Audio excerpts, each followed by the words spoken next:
بسم اللہ الرحمن الرحیم۔ السلام علیکم ویورز، میرا نالج ٹیوب چینل پر آپ کو ویلکم۔ تاریخ اسلام سیریز کی ایک اور نئی ویڈیو کے ساتھ حاضر ہوں، اور آج کی ویڈیو میں ہم جس نبی کا تذکرہ کریں گے ان کا نام ہے حضرت موسیٰ علیہ السلام، جو کہ ایک اولو العزم اللہ کے نبی تھے۔ قرآن مجید میں جتنا ذکر آپ کا ہے اتنا کسی نبی کے متعلق نہیں ہے۔ آپ کا سلسلہ نسب یہ ہے: موسیٰ بن عمران بن یسہر بن کاہد بن لاوی بن یعقوب بن اسحاق بن ابراہیم خلیل اللہ۔ حضرت موسیٰ علیہ السلام حضرت یوسف علیہ السلام کی پیشن گوئی کے مطابق 400 برس کے بعد مصر میں پیدا ہوئے، جبکہ فرعون مصر ولید بن موصب حکمرانی ہی نہیں بلکہ خدائی کا دعویٰ بھی کرتا تھا۔ حضرت یوسف علیہ السلام کی ولادت کے وقت فرعون اول ریان بن ولید حکمران مصر تھا، جسے انہوں نے مسلمان کر لیا تھا، جیسا کہ سابق میں بیان کر چکا ہوں۔ مصر کے تمام حکمران فرعون ہی کہے جاتے تھے، یہ ان کا لقب تھا، اور سب کے سب بے انتہا ظالم اور بد کردار تھے۔ لیکن ولید بن موصب، جس کے عہد میں حضرت موسیٰ علیہ السلام پیدا ہوئے تھے، اس سے زیادہ ظالم اور بدماش کمینہ کوئی فرعون بھی نہ گزرا تھا۔ حضرت موسیٰ علیہ السلام کا زمانہ حضرت عیسیٰ سے 1900 سال پہلے کا تھا۔ قابوس بن موصب، جو کہ ایک کافر شخص تھا، اس نے مصر پر قبضہ کرنے کی کوشش شروع کر دی، اور حضرت یوسف علیہ السلام نے اسے اسلام کی دعوت بھی دی، مگر اس نے قبول نہ کیا، یہاں تک کہ حضرت یوسف کا بھی انتقال ہو گیا اور قابوس فرعون بن گیا اور حکمرانی کرتا رہا۔ حضرت یوسف علیہ السلام کے انتقال کے بعد قابوس نے بنی اسرائیل پر عرصہ حیات تنگ کر دیا، کیونکہ وہ لوگ اس کی حرکتوں کو پسند نہ کرتے تھے، اور اسے یہ معلوم تھا کہ بنی اسرائیل میری سرکشی اور میرے موجودہ دین یعنی کفر کو پسند نہیں کرتے۔ قابوس نے اس کے رد عمل میں یہ عمل کیا کہ اپنے کفریہ احکام کو بنی اسرائیل پر، جو اپنے آباء و اجداد کے دین پر تھے، عائد کر دیا، اور اس میں پوری سختی کا مظاہرہ بھی کیا، اور ان سب کو غلام اور خادم بنا لیا۔ بنی اسرائیل فرعون مصر قابوس کی حرکتوں اور سختیوں سے سخت عاجز تھے، لیکن بروایت ابن عباس، چونکہ ان پر قبطی فرعونوں کا تسلط اس لیے ہوا تھا، یہ بنی اسرائیل خود بھی بہت زیادہ گناہوں میں مبتلا ہو گئے تھے، اور ان میں کافی بدماشیاں اور لادینی گھر کر چکی تھیں، اور ان کے برے لوگ برے عمل کرتے تھے، اور ان کے اچھے انہیں منع کرنے سے گریز کرتے تھے، اس لیے یہ عذاب میں مبتلا تھے، اور خدا کی طرف سے ان کے بارے میں خاموشی تھی۔ الغرض قابوس اپنے ظالمانہ جوہر دکھاتا رہا، یہاں تک کہ اس کی عمر کا پیمانہ لبریز ہو گیا، اور وہ دائی اجل کو لبیک کہہ کر واصل جہنم ہو گیا۔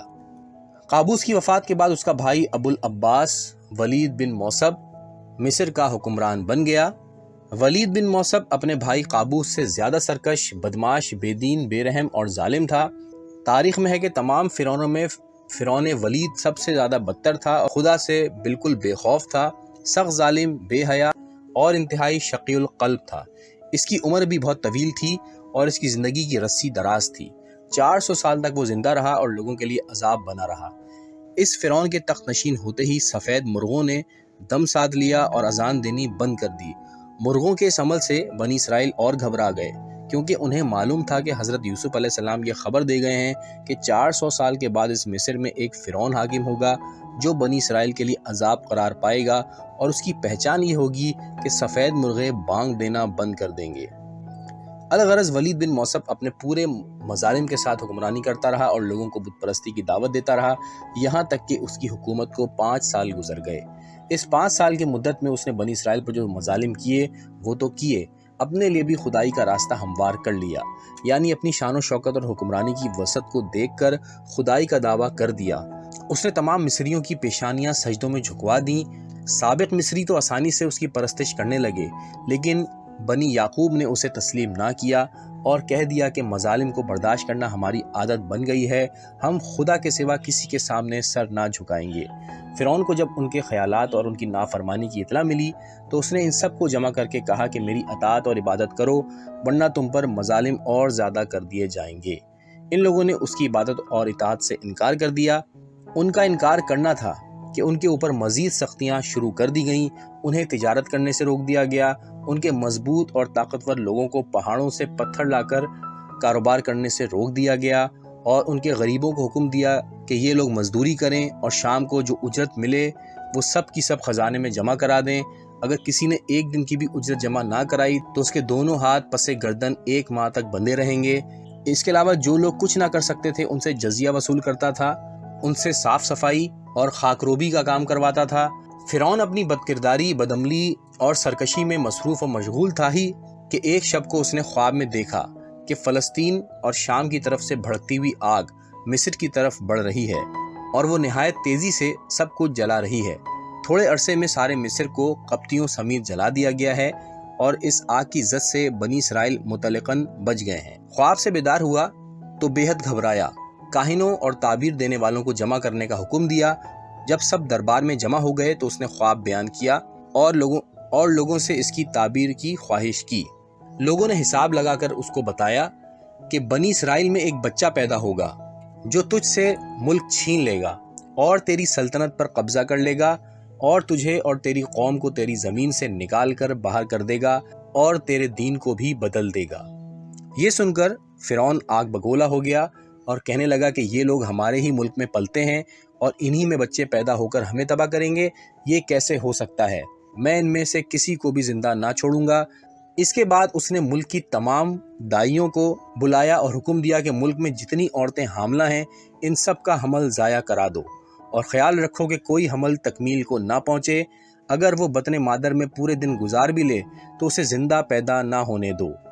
حکم پاتے ہی دائیوں نے اپنا کام شروع کر دیا اور فرعون نے بہت سے سنگ دلوں کو بلا کر حکم دیا کہ اس وقت جتنے بچے ہیں ان کو قتل کر دیا جائے۔ چنانچہ تیزی سے کام شروع ہو گیا، بنی اسرائیل کے بچے ذبح کیے جانے لگے، یہاں تک کہ موسیٰ کے پیدا ہونے سے پہلے ایک روایت کے مطابق 70,000 بچے قتل کیے گئے، ایک روایت میں ہے کہ 90,000 بچے قتل کیے گئے، اور ایک روایت میں ہے کہ وضع حمل کا طریقہ یہ رکھا گیا تھا کہ حاملہ عورت کو ایک ہانس کی مچان پر چڑھا کر اس کے پیر پھیلا دیے جاتے تھے اور کسی بانس کی مدد سے بچے کو نکال لیا جاتا تھا، اور ایک روایت میں ہے کہ حاملہ عورت کو زد و کوب کرتے تھے یہاں تک کہ بچہ پیٹ میں مر جاتا تھا اور اسے وہ نکال لیتے تھے۔ حکم فرعون سے بنی اسرائیل کے بچوں کا قتل عام جاری رہا یہاں تک کہ 5 سال گزر گئے۔ اسی دوران میں بنی اسرائیل میں طاعون کی وبا پھیل گئی اور بے شمار افراد طاعون کی وجہ سے مر گئے۔ یہ دیکھ کر مصر کے چند اصل قبطی باشندے فرعون کے پاس گئے اور کہنے لگے کہ بنی اسرائیل کے بچوں کا قتل عام اور دوسری جانب طاعون کی تباہ کاریاں فروغ پا رہی ہیں، اندیشہ ہے کہ نسل بنی اسرائیل بالکل منقطع ہو جائے اور اس کا نتیجہ یہ ہوگا کہ ملک کا نظام بھی درم برم ہو جائے گا اور ہمارے تمام چلتے ہوئے کاروبار اور کام بند ہو جائیں گے۔ فرعون نے ان کی باتوں پر غور کیا اور اسے معقول خیال کر کے ان دائیوں کو حکم دیا کہ مسلسل بچوں کو قتل نہ کریں اور حمل ضائع نہ کریں بلکہ ایک سال اپنا عمل جاری رکھیں اور دوسرے سال بند کر دیں۔ چنانچہ اسی طرح کیا جانے لگا، اور جس سال بچوں کا قتل بند تھا اس سال حضرت ہارون پیدا ہوئے اور جس سال قتل جاری تھا اس سال حضرت موسیٰ کی ولادت ہوئی۔ آپ کے بطن مادر میں قیام اور آپ کی ولادت میں خداوند عالم کا خاص کرم شامل تھا۔ مورخین کا بیان ہے کہ نجومیوں نے فرعون کو ایک رات بتائی تھی کہ اس رات کو بچہ بطن مادر میں آ جائے گا اور یہ واقعہ شہر اسکندریہ میں ہوگا۔ فرعون نے پہرا سخت کر دیا اور مزید برآں تمام لوگوں کو جو اسکندریہ میں تھے حکم دیا کہ سب کے سب باہر نکل آئیں۔ چنانچہ جب سب باہر نکل آئے اس نے مردوں کو عورتوں سے دور رکھا تاکہ کوئی بھی آج کی رات ہم بستری نہ کرے۔ فرعون خود بھی اسکندریہ ہی میں جا کر مقیم ہوا تاکہ نگرانی مضبوط رہے اور اپنے ہمراہ عمران کو بھی لے گیا کیونکہ وہ فرعون کے بڑے مقرب تھے۔ رات گزر رہی تھی، پہرا پڑا ہوا تھا، سونے والے سو رہے تھے۔ خالق فطرت نے مادر موسیٰ کو چونکایا، وہ اٹھیں اور عمران سے ملی جو فرعون کے پھاٹک پر تھے، اور اسی رات رحم مادر میں حضرت موسیٰ جاں گزین ہوئے۔ فرعون کے نجومیوں نے فرعون کو اطلاع دی کہ جس بچے کی وجہ سے ہزاروں بچے ضائع کیے گئے ہیں وہ بچہ آج رات کو رحم مادر میں آ گیا ہے۔ یہ سن کر فرعون سخت پریشان ہوا اور پوری سختی کے ساتھ نگرانوں سے باز پرس کی۔ ان لوگوں نے اپنی مکمل نگرانی کا یقین دلایا مگر اس کو تسلی نہ ہوئی اور وہ سخت برہم رہا۔ بالآخر اس نے حکم دیا کہ تمام عورتوں کو دیکھا جائے کہ آج کی رات کون حاملہ ہوئی ہے۔ دائیوں نے پوری توجہ سے ہر ایک عورت کا پیٹ دیکھا مگر کسی کو حاملہ نہ پایا۔ تفسیر علی ابراہیم قمی میں ہے کہ حضرت موسیٰ علیہ السلام کا حمل کسی طرح ظاہر نہ ہوا۔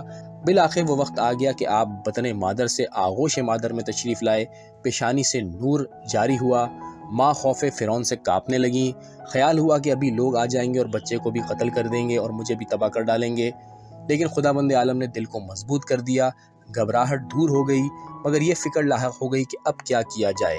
آپ کی حالت دیکھ کر قبطی دائی نے پوچھا کہ کیوں گھبرا رہی ہو؟ کہا خوف فرعون سے۔ اس نے کہا مت گھبراؤ، میں کسی سے نہ کہوں گی، لیکن تم اس کی حفاظت کا بندوبست کرو۔ ایک روایت میں ہے کہ حضرت موسیٰ علیہ السلام کی ولادت 6 ماہ 2 یوم میں ہوئی تھی۔ ویورز، حضرت موسیٰ علیہ السلام کی زندگی کے دیگر حالات و واقعات اب ہم اگلی ویڈیو میں پیش کریں گے۔ آج تک کے لیے اتنا ہی۔ ویڈیو پسند آ رہی ہو تو لائک ضرور کیجیے گا، چینل کو بھی سبسکرائب کیجیے گا۔ ملتے ہیں دوبارہ، اللہ حافظ۔